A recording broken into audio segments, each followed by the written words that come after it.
Assalamualaikum warahmatullahi wabarakatuh. Waalaikumsalam warahmatullahi wabarakatuh. Bismillahi walhamdulillah. Wassalatu wassalamu ala sayyidina Rasulillah wa ala alihi wa sahbihi wa mawalah. La hawla wa la quwwata illa billah, amma ba'du. Saudara-saudara kaum muslimin yang berbahagia, di dalam kehidupan ini kita senantiasa mengambil iktibar, contoh dan teladan dari orang-orang sebelum kita. Itu sebabnya kepada baginda Nabi kita Muhammad sallallahu alaihi wasallam Allah Subhanahu wa taala menjelaskan cerita para nabi sebelum beliau dalam ayat "Tsumma naqussu 'alaika min amba'ir rusuli ma nusabbitu bihi fu'adak." Demikianlah kami ceritakan kepadamu wahai Muhammad sebagian dari kisah para rasul-rasul sebelum kamu yang dengan itu akan memperkuat hatimu, meneguhkan keyakinanmu dan memantapkan pendirianmu.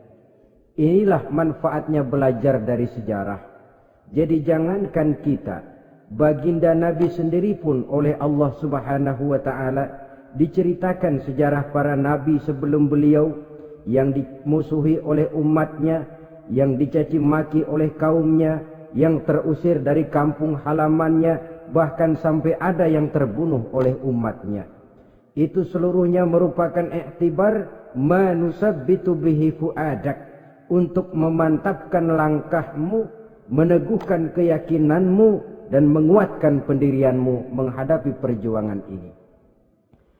Sehubungan dengan itu, pada pertemuan kali ini Al-Fakir ingin menyampaikan satu cuplikan kecil dari kehidupan seorang sahabat utama baginda Nabi, yaitu Sayyidina Umar ibn al-Khattab radhiyallahu anhu. Beliau adalah Umar bin Khattab bin Nufail bin Abdul Uzza dari suku Quraisy, golongan Bani Adi. Perawakannya tinggi, kekar dan gagah, melambangkan sifatnya yang pemberani, tegas, dan tidak pernah kenal takut kepada siapapun. Sebelum mendapat hidayah, Umar bin Khattab termasuk orang yang berdiri di barisan orang-orang yang memusuhi umat Islam. Ia terperangkap dalam tradisi jahiliyah, di mana gemar berperang dan bermabuk-mabukan juga merupakan hal-hal yang pernah dilaksanakan dalam kehidupannya sebelum beliau masuk ke dalam agama Islam. Oleh karena itu, dalam kehidupan beragama, hidayah merupakan sesuatu yang penting. Bagaimanapun banyaknya dosa dan kesalahan yang telah dilakukan oleh seseorang, tidak seharusnya menyebabkan ia putus asa dari rahmah Allah. Sebaliknya, bagaimanapun banyak kebajikan dan kebaikan yang sudah dikerjakannya, tidak perlu membuat dia besar hati, puas, bangga, apalagi menjadi lalai karenanya. Sebab kita belum tahu akan bagaimana ujung perjalanan dari kehidupan kita ini. Saudara-saudara, kisahnya pun masuk Islam merupakan peristiwa yang menarik. Pada satu hari, dengan pedang terhunus, Umar bin Khattab menuju Darul Arqam, tempat di mana baginda Nabi biasa berkumpul dengan para sahabat.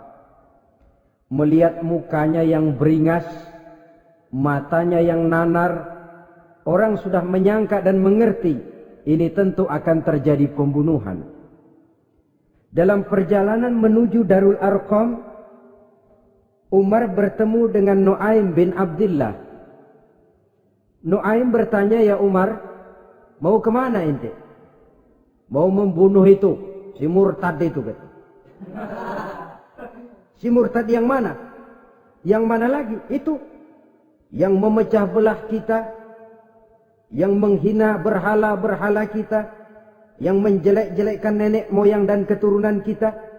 Siapa lagi kalau bukan Muhammad? Kata Nuaim Umar, enggak salah. Tidak salah lagi. Salah Umar. Salah kenapa? Apa kamu enggak malu? Kamu mau pergi membunuh Muhammad, sementara adikmu sendiri Fatimah, dia sudah termasuk salah seorang pengikut Muhammad. Mendengar ini, muka yang memang tadinya sudah marah dan merah, tambah jadi kelabu. Bukan main mangkalnya Umar bin Khattab. Orang lain dia musuhi, orang lain dia kejar-kejar. Ini malah adiknya sendiri menjadi pengikut dari baginda Nabi. Tidak jadi menuju Darul Arqam, dia berangkat ke rumah adiknya Fatimah. Adapun di rumah Fatimah sedang berkumpul Fatimah, suaminya Sa'id bin Zaid, dan seorang sahabat Habbab ibnul Arad. Mereka sedang membaca Quran. Waktu itu Quran belum lagi dijilid macam sekarang, jadi masih merupakan suhuf atau lembaran-lembaran tercecer saja. Ketuk pintu. Ya tentu tidak assalamualaikum karena dia belum Islam. Tok, tok, tok. Siapa di luar? Umar.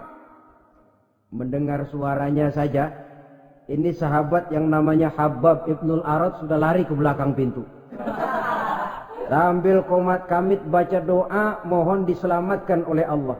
Adapun Fatimah yang sedang memegang suhuf, lembaran tulisan Quran itu, menyembunyikan suhuf itu di belakang bajunya. Umar masuk. Fatimah, saya bang. Apa benar berita yang saya dengar? Berita apa itu bang? Bahwa kau sudah masuk Islam. Bang, andai kata Muhammad memang benar, bagaimana? Sudahlah, jangan belit-belit. Jawab saja, kau masuk Islam benar atau tidak? Ya. Saudara hadirin, begitu dikatakan iya, tangannya langsung melayang, menampar muka adiknya ini, sehingga mengalir darah dari hidungnya. Suaminya Sa'id bin Zaid yang mencoba melindungi istrinya, dipegang lehernya, dibanting, diduduki dadanya. Oh ini jawara ini.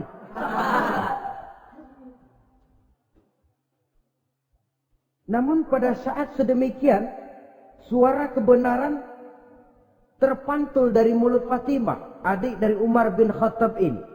Umar, apakah engkau memukul orang yang bersaksi bahwa tidak ada Tuhan melainkan Allah dan Muhammad Rasulullah? Apakah engkau menganiaya seseorang yang terpanggil untuk mengikuti kebenaran? Manusia macam apa engkau, Umar? Saudara, memang dia orang keras, tapi hatinya mudah menerima kebenaran. Sehingga mendengar kalimat adiknya ini tercenung dia sejenak, melongok, bengong kata anak sekarang. Ini kalau tidak karena keyakinan yang mantap, tidak mungkin orang ini, anak adik saya ini bicara macam begini. Umar, mengapa engkau memukul orang yang bersaksi bahwa tidak ada Tuhan melainkan Allah dan Muhammad Rasulullah? Mengapa engkau pukul orang yang mengikuti kebenaran, menerima hidayah dari Allah? Begitu yakin dan mantapnya, walaupun di tengah satu hal yang sangat menakutkan. Siapa yang tidak takut orang Quraisy berhadapan dengan Umar bin Khattab yang dikenal sebagai singa padang pasir pada waktu itu? Malahan dia termasuk salah seorang jagoan di tradisi masyarakat jahiliyah itu. Ada satu pasar yang namanya pasar Ukaz. Tiap tahun di pasar itu diadakan pesta. Pertama pertandingan syair. Jadi penyair waktu itu jadi kebanggaan. Syair-syair yang menang itu digantung di dinding Ka'bah. Jadi setiap suku akan bangga kalau mempunyai ahli syair yang hebat. Nah, lalu diadakan juga lah perlombaan balap kuda, memanah, termasuk gulat. Lah Umar ini tiap kali pertarungan mesti menang. Belum pernah ada yang berhasil mengalahkan dia. Jawara. Saudara-saudara, mendengar adiknya begitu mantap hatinya, Apalagi ketika adiknya berkata begitu, suhuf, lembaran yang disembunyikan di belakang bajunya tersembul. Apa yang kau sembunyikan di balik bajumu itu? Suhuf. Apa suhuf itu? Lembaran Al-Quran. Coba saya lihat. Enggak boleh. Kenapa? Kamu kotor. Orang kotor tidak boleh megang Quran. Saya mau lihat. Enggak boleh. Kalau kamu mau lihat, mandi dulu. Diturutinya permintaan adiknya itu. Lalu diambilnya suhuf tadi. Dia baca. Kebetulan ayat yang dibacanya, ayat pertama dari surah Toha, yang berlanjut dengan ayat 14 pada surah yang sama. Dia baca. Bismillahirrahmanirrahim. Toha, ma anzalna ilaikal Qur'ana litashqa. Illa tazkiratan liman yakhsha. Taha, tidaklah aku turunkan Al-Quran ini untuk bikin sukar manusia, melainkan merupakan pengingat bagi orang-orang yang takut kepada Allah. Lalu pada ayat ke-14, Innani anallahu la ilaha illa ana fa'budni. Sesungguhnya akulah Allah, tidak ada Tuhan melainkan aku, maka hendaknya hanya kepadakulah kamu menyembah. Wa aqimis sholata li dzikri, dirikanlah salat untuk mengingat aku. Innas sa'ata atiyatun akadu ukhfiha litujza kullu nafsin ma tas'a. Sesungguhnya kiamat itu pasti akan datang, yang sengaja waktunya kami tidak beritahukan kepada kamu semua, untuk kami balas segala setiap orang tentang apa saja yang telah mereka lakukan dalam kehidupan di dunia ini. Setelah membaca ayat ini, gemetar tangannya. Ini sih nggak main-main ini. Ini belum pernah saya baca ajaran semacam ini. Tidak patut orang yang mempunyai kitab suci semacam ini dimusuhi. Ini sesuatu yang benar, tergetar jiwanya. Hei, Fatimah, Muhammad di mana Muhammad? Saya tidak akan memberitahu kepada kamu. Di mana? Saya tidak akan memberitahu. Lebih baik kau bunuh saya kalau memang maksudmu mau mencelakakan Muhammad. Sama sekali saya tidak akan mencelakakan dia, Fatimah. Kasih tahu saja, di mana dia? Darul Arqam. Bergegas dia menuju Darul Arqam. Di dalam Nabi memang sedang kumpul dengan para sahabat. Termasuk ada Sayyidina Hamzah yang juga terkenal jawara juga. Ketuk pintu. Ketuk pintu. Siapa di luar? Umar. Di dalam ini geger sebagian sahabat. Umar datang ini pasti bencana. Umar datang, wah, kalau istilah kampung, kerok dan urusan. Tapi baginda Nabi menenangkan mereka. Tenang. Mudah-mudahan ada hikmahnya. Sayyidina Hamzah tampil. Bukakan dia pintu. Kalau niatnya baik, kita terima. Kalau niatnya tidak baik, saya paling depan. Dibukakan pintu. Begitu dibukakan pintu, Umar masuk merangkul baginda Nabi. Kemudian dengan tersendat, Asyhadu an la ilaha illallah wa asyhadu annaka ya Muhammad Rasulullah. Saya bersaksi tidak ada Tuhan melainkan Allah, dan saya bersaksi bahwa engkau hai Muhammad adalah utusan Allah. Sahabat takbir semua. Allahu Akbar, Allahu Akbar. Kegembiraan meliputi suasana ketika itu. Kenapa? Karena sebelumnya dikala Umar belum masuk Islam, dia merupakan ganjalan yang paling dikhawatirkan oleh umat Islam. Setelah dia masuk Islam, jelas merupakan suatu keuntungan yang sangat besar. Dan dia tertarik kepada Islam bukan karena bujuk rayu orang, tidak karena diberikan harta, tidak karena diiming-iming oleh kedudukan tinggi, tapi karena kebenaran, hidayah menembus hatinya melalui wasilah ayat dalam surah Toha yang dibacanya melalui suhuf yang dipegang oleh adiknya tadi. Sejak saat itu berubah 180 derajat Umar bin Khattab radhiyallahu anhu. Tetapi tetap dengan sifatnya keras, tegas, dan tidak pernah kenal takut kepada siapapun. Cuma kalau sebelum Islam, dia kerasnya kepada Islam. Setelah dia masuk Islam, muter arah. Kepada siapapun yang memusuhi Islam, dia bersikap keras, tegas, dan tidak pernah kenal takut. Bahkan setelah beliau masuk Islam, satu hari ketika di Darul Arqam kumpul-kumpul, waktu itu Nabi belum berdakwah secara terbuka karena pengikut masih sedikit. Sayyidina Umar usul, "Ya Rasul, ada apa Umar? Alasna 'alal haq fi mamatina wa mahyana." Ya Rasul, bukankah kita ini berdiri di atas sesuatu yang benar?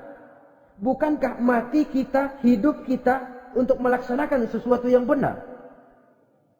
Bala ya Umar, betul Umar. Wallazi nafsi biyadih, innakum la'alal haq in muttum wa in huyitum. Demi Allah Umar, kata Nabi, sesungguhnya kamu dan kita semua berdiri di atas kebenaran, hidup ataupun mati. Setelah mendapat jawaban begini, Umar masuk kepada tujuan pembicaraannya. Izan ya Rasul, fafimal ihtifal. Kalau memang begitu ya Rasul, kalau memang kita yakin kita berdiri di atas kebenaran, kita hidup karena kebenaran, kita mati pun memperjuangkan kebenaran, fafimal ihtifal. Kenapa mesti ngumpet-ngumpet? Kenapa harus sembunyi-sembunyi? Wallazi ba'asaka bil haq, demi Allah ya Rasul, la takhrujanna wa la nakhrujanna ma'ak. Tuhan harus keluar menyampaikan Islam ini secara terbuka, dan kami akan mendampingi Tuhan dengan segenap jiwa dan raga. Sekali masuk Islam gak tanggung-tanggung. Yang kayak begini ini yang kita perlukan sekarang ini. Begitu masuk Islam gak tanggung, semuanya jiwa dan raganya masuk Islam. Beliau yang pertama kali mengajukan ide, kenapa harus dakwah sembunyi ya Rasul? Wong kita berdiri di atas kebenaran, memperjuangkan sesuatu yang hak. Kalau kita mati, kita pun mati membela kebenaran. Kenapa mesti fafimal ikhtifa? Kenapa harus sembunyi-sembunyi? Mulai sekarang mari keluar ya Rasul, saya akan dampingi Tuhan, nyawa taruhannya. Saudara hadirin yang saya hormati, selalu dia tempat-tempat yang pernah dia melaksanakan maksiat sebelum dia Islam, selalu dia kunjungi. Sampai dia berkata, tidak ada tempat yang pernah saya melakukan kesalahan sebelum saya Islam yang harus saya tutupi dengan kebajikan setelah saya Islam sekarang ini. Bahkan ada satu riwayat menjelaskan, beliau itu yang tinggi badannya, kekar perawakannya, gemetar orang ngadepin dia. Tapi beliau sendiri sangat mudah gemetar kalau sudah mendengar ayat-ayat Allah. Sehingga ada satu riwayat menjelaskan Sayyidina Umar itu setelah masuk Islam, kalau sholat kadang-kadang bila menoleh ke kanan beliau senyum, bila menoleh ke kiri beliau menangis berurai air mata. Ada orang bertanya, ya Umar, kenapa menengok ke kanan kau senyum, ke kiri kau menangis? Itulah kalau saya ingat jahilnya saya sebelum Islam. Adapun bila saya menoleh ke arah sebelah kanan saya tersenyum, teringat betapa dulu saya membuat berhala dari korma. Saya tumpuk-tumpuk, saya susun begitu.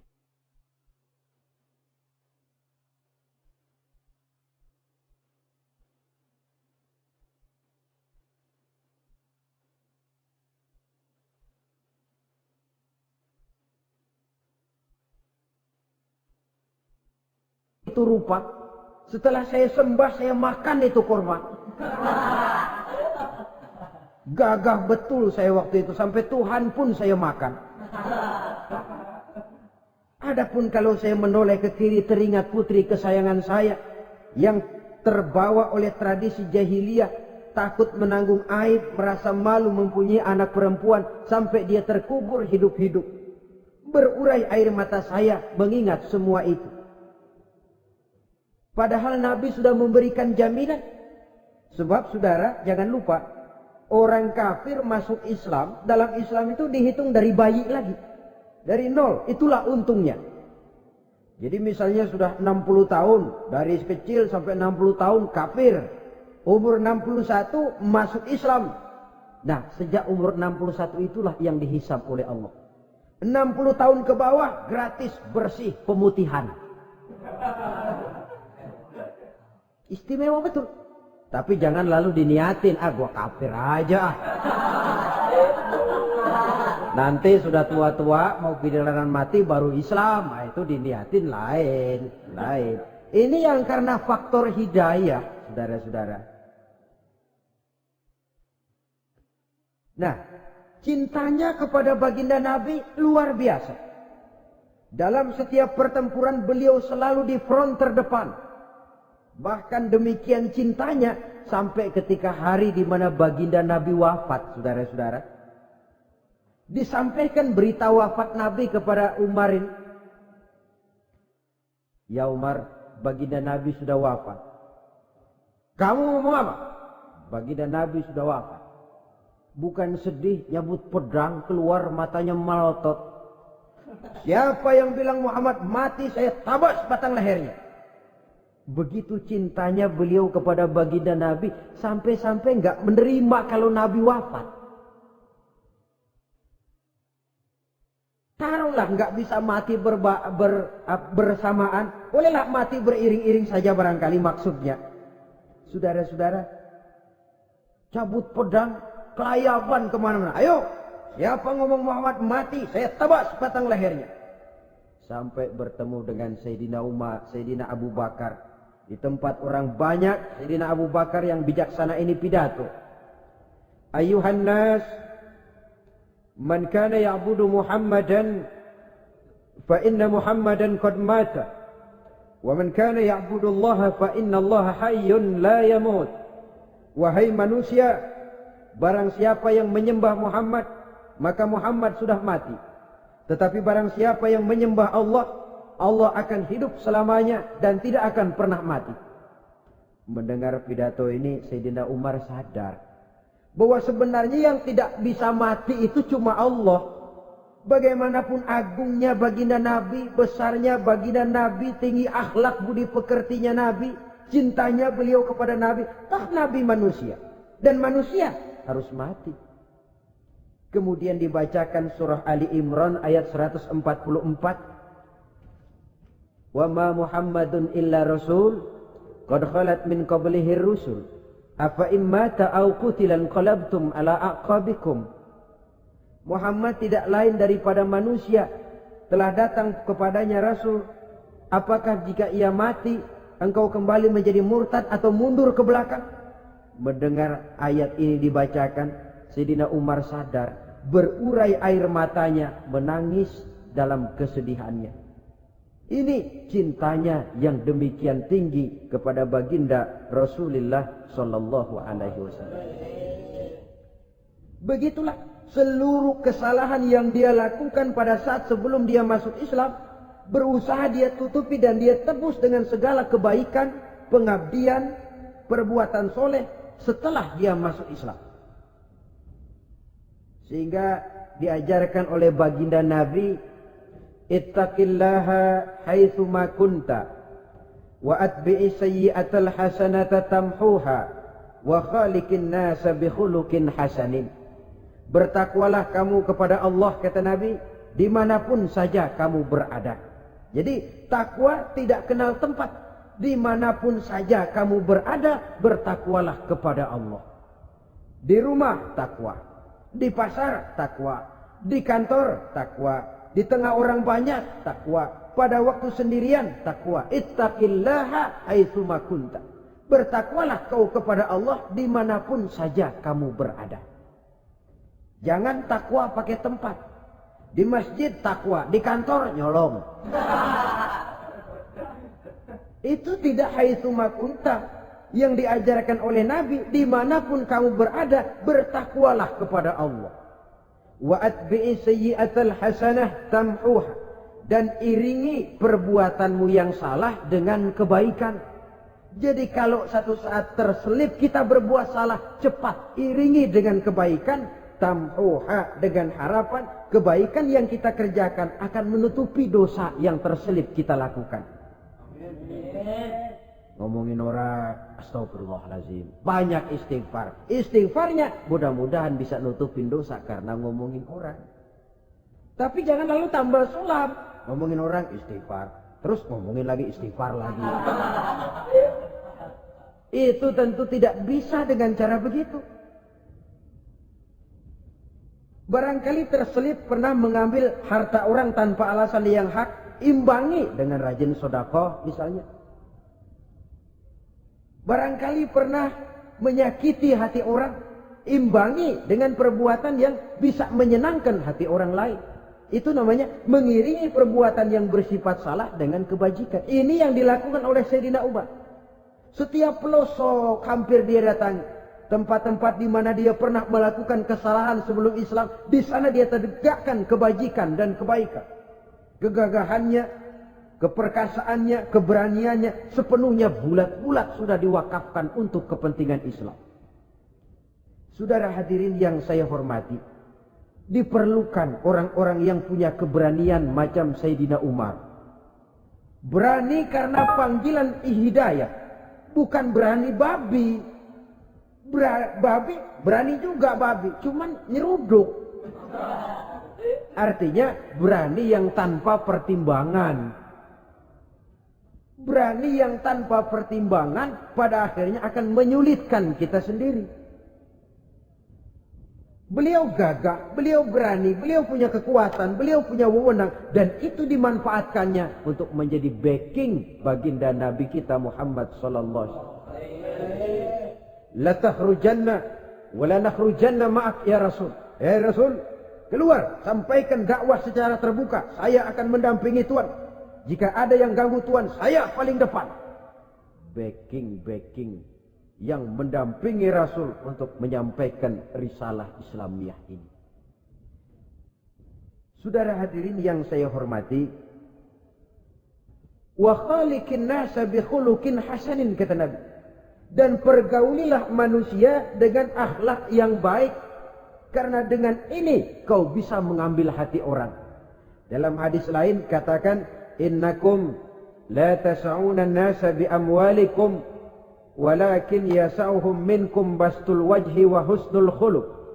Kamu tidak akan bisa menyenangkan orang banyak dengan hartamu, tapi kamu bisa ambil hati mereka dengan budi pekerti yang luhur dan muka yang manis. Dengan harta belum tentu kita bisa menyenangkan semua orang, tapi budi pekerti yang luhur, muka yang manis, itu yang akan bisa membuat kau menyenangkan orang banyak.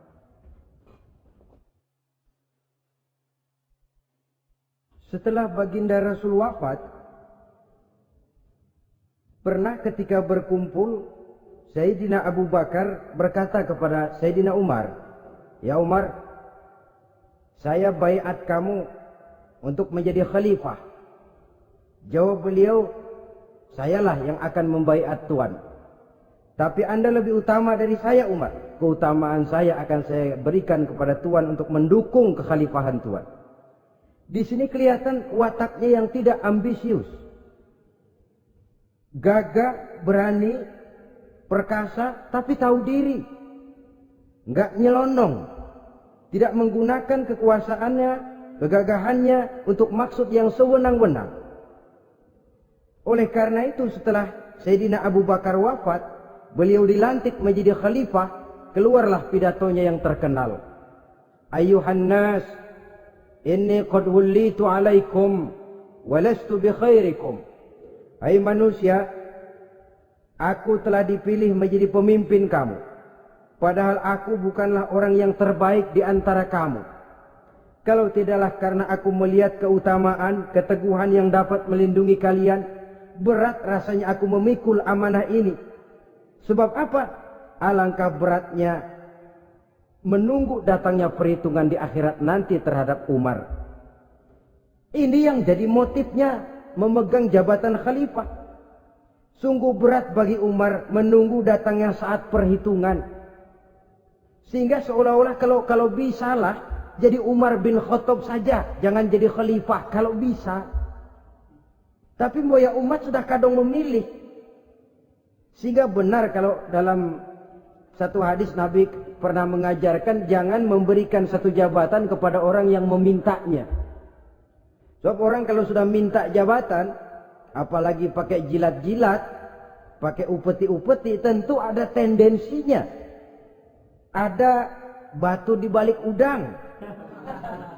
Kalau udang di balik batu kan mungkin nggak kelihatan, tapi kalau batu di balik udang kelihatan betul itu. Ada maunya, ambisinya. Jangan memberikan satu jabatan kepada orang yang memintanya. Seakan di batinnya Sayyidina Umar menyesali. Kenapa Umar nggak jadi Umar saja, kok mau jadi khalifah gitu. Alangkah berat perhitungan buat saya di akhirat nanti. Nah, setelah jadi khalifah, sebagai satu i'tibar, saya akan mencoba mengemukakan beberapa sifatnya yang menonjol untuk pelajaran buat kita semua. Pertama, sikapnya terhadap keluarganya setelah beliau menjadi khalifah. Kedudukan sebagai keluarga Umar bin Khattab bukan merupakan kedudukan istimewa. Itu ditanamkan betul kepada keluarganya.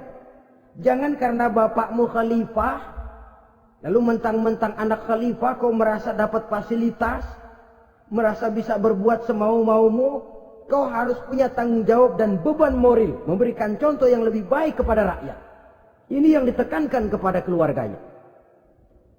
Kalau beliau mau mengeluarkan undang-undang, undang-undang itu lebih dahulu dibicarakan di tengah keluarganya, kumpul anak-anaknya. Ini akan ada undang-undang begini.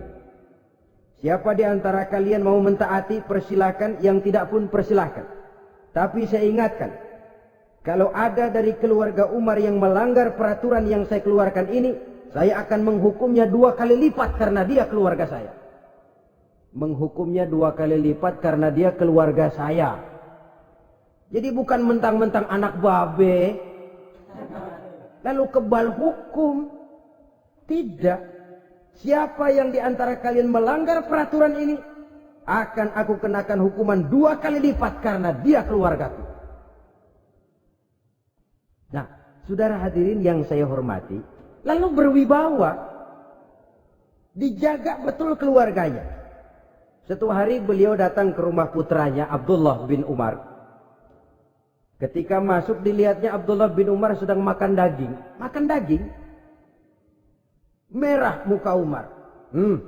Mentang-mentang anak khalifah ya. Mentang-mentang anak Amirul Mukminin ya, kamu makan daging. Lihat tuh rakyat kita masih banyak yang kelaparan, makan daging, makan roti keras. Padahal itu halal. Sesuatu yang diperoleh dengan usahanya sendiri. Tetapi begitu hati-hatinya Umar untuk menjaga pandangan orang. Keluarga khalifah merupakan beban moral sebab akan dijadikan contoh oleh rakyatnya. Mentang-mentang anak khalifah ya, makan daging. Lihat tuh rakyat, roti keras digarotin.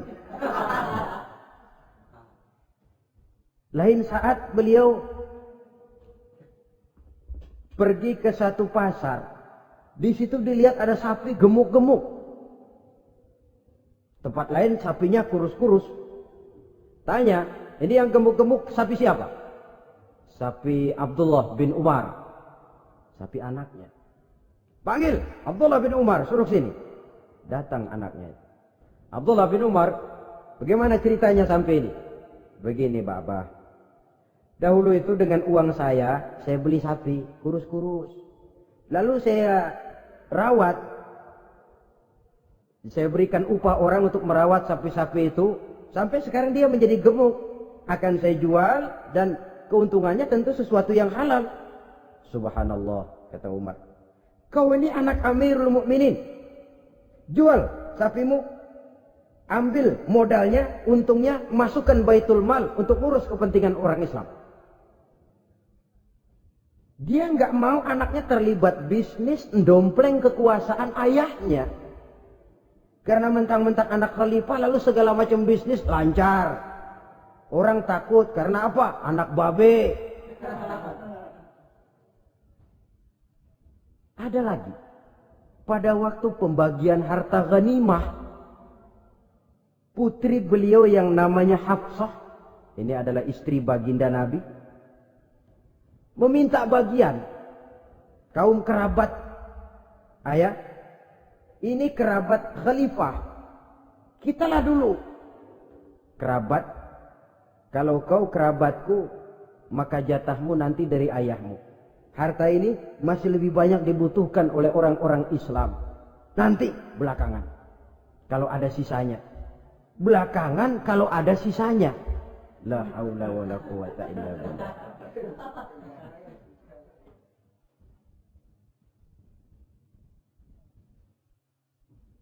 Saudara hadirin, itu terhadap keluarganya. Kemudian apa sifat-sifat yang menonjol dari kepemimpinannya? Pertama, kesederhanaannya. Beliaulah satu-satunya khalifah, Amirul Mukminin, setingkat presiden kalau sekarang, yang punya jubah cuma 2 dan 1 pun punya anaknya. Tambelan lagi. Pernah sholat Jumat terlambat. Beliau naik mimbar untuk khutbah, sebelumnya minta maaf dulu. Saudara-saudara, maaf saya terlambat nungguin baju kering. Seorang khalifah nungguin baju kering.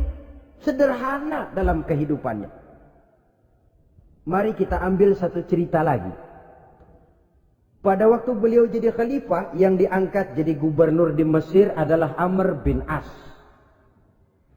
Amr bin As hidupnya lebih mirip kaisar. Istananya besar, pakaiannya bagus-bagus. Nah, yang paling mengganggu pikiran Amr bin As, di sebelah istananya ini ada gubuk reot, kepunyaan orang Yahudi lagi. Ini nggak pantas bener, masa di samping istana gubernur ada gubuk reot. Orang Yahudi lagi yang punya. Ini mesti, udah. Bikin saja rencana, panggil dinas tata kota, bikin planning. Di sini mau dibangun masjid, proyek negara. Bikin gambarnya, susun anggarannya, tender. Saudara-saudara, si Yahudi yang punya gubuk reot dipanggil. Yahudi, ada apa, Pak? Kamu tahu nggak? Enggak. Iya, memang belum saya kasih tahu.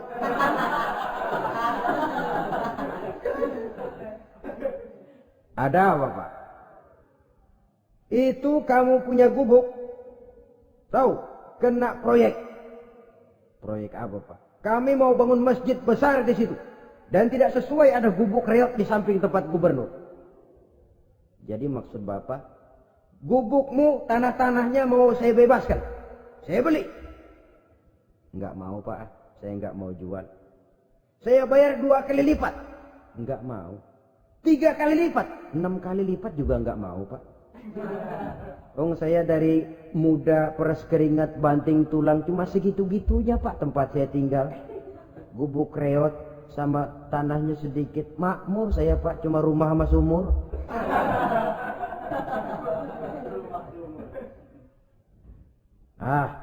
Ini Yahudi kelewatan juga. Akhirnya turun perintah, sudah, kalau dia enggak mau dibebaskan, gusur saja, tarik, ambil bulldozer. Digusur. Yahudi ini berurai air matanya. Aduh, begini jadi rakyat kecil. Udah jatuh ketiban ember lagi. Tapi pikir-pikir Amr bin As kan bukan yang paling atas. Dia kan cuma pejabat, masih ada atasannya lagi. Lapor, lapor. Yahudi ini berangkat ke Madinah. Bayangkan dari Mesir ke Madinah. Jalan. Di sepanjang jalan dia pikir membanding-banding. Kalau gubernurnya saja istananya begitu mewah, apalagi khalifahnya. Kalau gubernurnya galak main gusur, apalagi khalifahnya. Dan saya bukan orang Islam, apa dia lemin ngadu? Apa dapat tanggapan? Berangkat dia sambil harap-harap cemas. Sampai di pintu kota Madinah, dia temui orang lagi tidur di bawah pohon korma. Selamat siang, Pak. Ada apa? Pak. Apa? Mau lapor. Lapor apa? Bapak tahu Khalifah Umar bin Khattab? Tahu? Istananya di mana, Pak? Istananya di atas lumpur. Di atas lumpur. Pengawalnya banyak, Pak. Banyak. Siapa, Pak? Yatim piatu, janda-janda tua, orang-orang miskin, orang-orang lemah, itu pengawalnya. Pakaian kebesarannya apa sutra apa-apa, Pak? Pakaian kebesarannya malu dan takwa. Saya nggak ngerti, Pak. Itulah Umar bin Khattab. Lalu orangnya sekarang di mana, Pak? Di depan ente. Rupanya yang dia tanya itulah orangnya. Gemeter Yahudi ini, keringat bercucuran. Coba, istananya di atas lumpur. Sebab beliau berprinsip, bagaimana saya bisa menghayati nasib rakyat kalau saya tidak merasakan apa yang mereka rasakan. Bagaimana saya nggak bisa tahu sakitnya lapar kalau saya belum pernah kelaparan. Itu prinsipnya. Istananya di atas lumpur. Para pengawalnya yatim piatu, janda-janda tua, orang-orang miskin, orang-orang lemah dan tidak mampu. Dan pakaian kebesarannya malu dan takwa. Kamu dari mana? Dari Mesir, Pak. Ada apa? Mau laporan gubernur Bapak di Mesir yang namanya Amr bin As. Kenapa? Main gusur aja, Pak. Ceritanya? Iya, dia mau bangun masjid. Kebetulan di areal itu saya punya tanah sama gubuk segitu-gitunya. Saya nggak mau dibeli. Digusur, Pak. Saya mau mencari keadilan. Begini. Kamu lihat tempat sampah itu? Lihat. Di situ banyak tulang. Coba kamu ambil kemari satu. Tulang unta, bawa sini. Bingung Yahudi.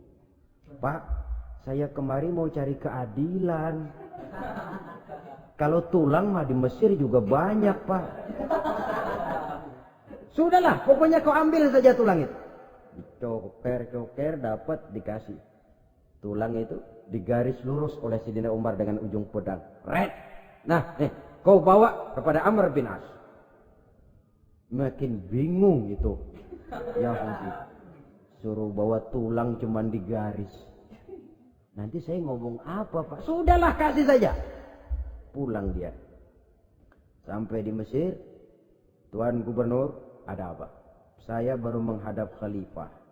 Kemudian beliau sampaikan ini, dikasih tulang. Amr bin As melihat tulang ada goresan lurus dengan ujung pedang, gemetar. Badannya keluar keringat dingin. Panggil kepala proyek. Proyek batal. Masjid nggak jadi didiriin. Itu gubuk Yahudi diriin lagi. Ini Yahudi makin bengong. Ini gubernur dapat tulang doang segitu takutnya.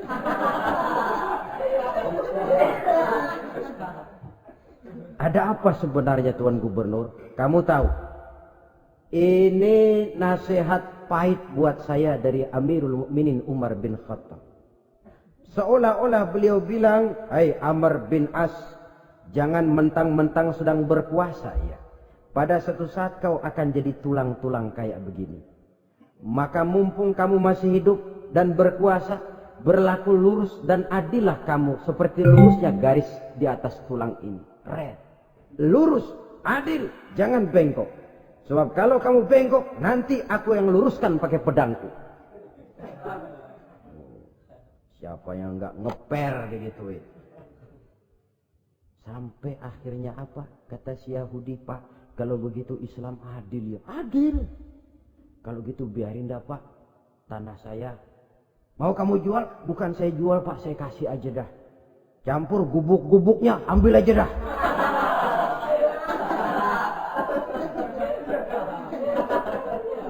Masuk Islam si Yahudi ini oleh karena keadilan dari Umar bin Khattab. Begitulah kesederhanaan hidupnya. Sampai saudara, yang ironi betul, pernah Utsman bin Affan, Ali bin Abi Thalib, Thalhah dan Zubair kumpul mendengar berita bahwa Sayyidina Umar ini punya hutang. Bayangkan, seorang khalifah untuk melangsungkan hidupnya sampai punya hutang. Padahal Baitul Mal di bawah kekuasaannya. Berunding Utsman, Ali, Thalhah, Zubair. Kalau kita langsung ngomong sama Umar nggak enak dong, dia nggak bakalan terima. Lewat putrinya aja, Hafsah. Baik. Hafsah ngomong sama Umar, Abah, kenapa? Bagaimana kalau honor Abah ditambah, ditingkatkan supaya hutang bisa ketutup? Hafsah, saya Abah. Siapa yang nyuruh kamu ngomong begitu? Enggak ada. Ada. Saya tahu ada ini. Kalau enggak ada kamu enggak mungkin ngomong begitu. Tapi orangnya kalau saya tuntut mereka mungkin enggak mau. Sekarang saya mau tanya Hafsah, kau kan istri Rasul, betul? Nah, saya mau tanya, suamimu makanannya apa? Daging? Bukan. Roti. Tempat tidurnya kasur empuk? Bukan. Kain kasar yang kalau musim panas kami bentangkan, kalau musim dingin separuh buat tidur, separuh buat selimut. Pakaian yang dibelikan untukmu berapa banyaknya? Cuma 2. Nah, itu guru saya. Orang yang paling saya cintai, dan itu yang saya ikuti. Bahkan setelah beliau wafat, Sayyidina Umar ini, hutangnya ditanggungkan kepada anaknya Abdullah bin Umar, dan itu pun dilunasi dengan menjual rumahnya. Sehingga rumahnya itu disebut Darul Qadha, rumah bayar hutang. Begitu kesederhanaannya. Jadi nggak pakai aji mumpung jadi khalifah lalu kayak ikan gurita, tangan yang mana aja megang. Itu kan mental monyet. Monyet itu kan begitu. Tangan megang kiri kanan, mulut ngawal, kaki megang, temennya dikasih masih ngerampas juga. Monyet rakus betul itu. Itu kesederhanaannya. Kenapa kesederhanaan ini timbul? Karena sikap zuhudnya. Zuhud itu tarkud dunia li ajlil akhirah. Orang yang mengambil dunia hanya yang diperlukan dengan lebih mengutamakan kehidupan akhirat. Watak zuhudnya yang sangat menonjol. Dialah pahlawan yang paling berani di medan perang. Dialah imam yang paling khusyuk di masjid. Dan tidak jarang kalau sholat sendiri, begitu membaca ayat yang menceritakan neraka, nangis berurai air matanya. Saudara hadirin ma'asyiral muslimin rahimakumullah. Jadi kesederhanaan dan kezuhudan ini bukan lewat teori disampaikan oleh Umar. Bukan lewat penataran seluruh aparat, tidak. Lewat contoh konkret, inilah saya. Contoh sederhana dan zuhud. Bagaimana saya akan bisa merasakan penderitaan kalau saya sendiri tidak pernah menderita? Bagaimana saya akan tahu sakitnya lapar kalau saya belum pernah kelaparan? Maka tanpa penataran, tanpa upgrading segala macam, berhasil karena prinsip keteladanan. Beliau jadi contoh utama. Dan sumber utamanya tentu tidak lain karena contoh dari baginda Nabi besar Muhammad sallallahu alaihi wasallam. 2, sederhana, yang kedua zuhud. Yang ketiga, sifat yang menonjol dari kekhalifahannya adalah adil. Kalau sudah bicara soal hukum, dia tidak pernah kenal kompromi. Adalah seorang pemuka Nasrani masuk Islam. Namanya Jabalah bin Aiham. Ketika dia bikin haji, kain ihramnya keinjak orang Arab yang hitam. Badui. Jengkel. Dia merasa bekas tokoh. Enak aja nih orang udah jelek nginjak lagi. Ditempeleng orang tadi. Orang ini lapor kepada Umar. Panggil Jabalah bin Aiham. Panggil. Kau ditampar? Betul Khalifah. Tampar dia. Tampar lagi. Dipukul orang itu. Di depan Sayyidina Umar. Jadi tidak karena kau ini bekas kepala suku, kau ini bekas orang terhormat, lalu ada kebijaksanaan yang tidak bijaksana. Kebijaksanaan yang akhirnya jadi tidak bijaksana. Dan itu memang sudah dimulai dengan memblokir keluarganya. Tidak satu keluarganya pun yang boleh mempunyai perasaan bahwa menjadi keluarga khalifah merupakan fasilitas dan keuntungan. Kau jangan makan di atas punggungku. Kau jangan menikmati fasilitas di atas keringatku. Dan tidak ada keinginan mewariskan jabatan khalifah kepada anak-anaknya. Pernah beliau musyawarah. Saya bingung. Kenapa khalifah?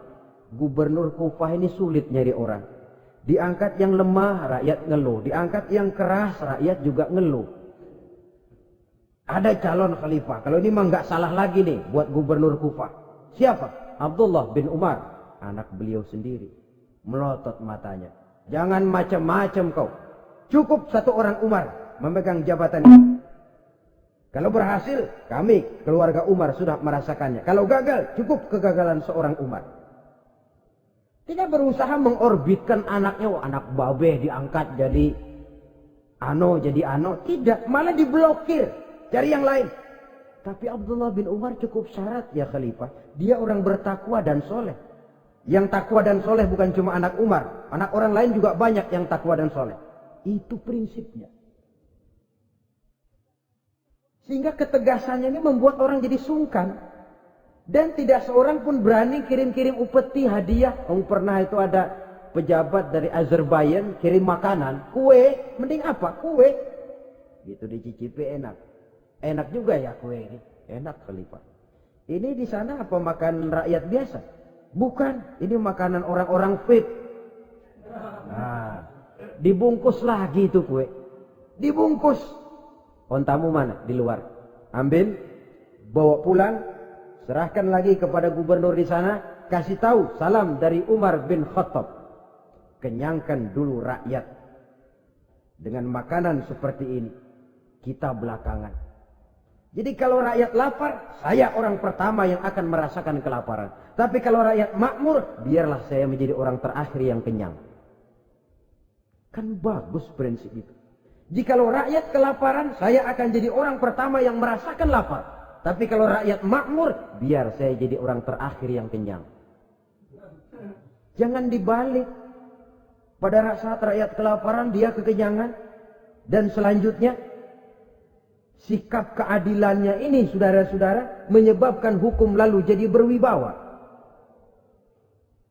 Pernah beliau jalan-jalan di lorong kota Madinah. Di tempat yang namanya Harak bersama Aslam. Ada ibu-ibu, anaknya nangis. Lapar ma. Sabar, dikit lagi matang katanya.